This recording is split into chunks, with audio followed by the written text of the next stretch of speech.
اقرأ باسم ربك الذي خلق خلق الإنسان من علق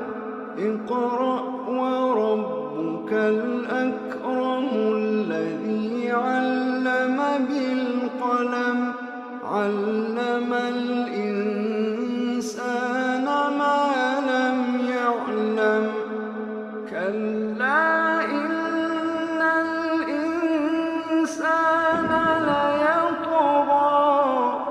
أن رآه استغنى إن إلى ربك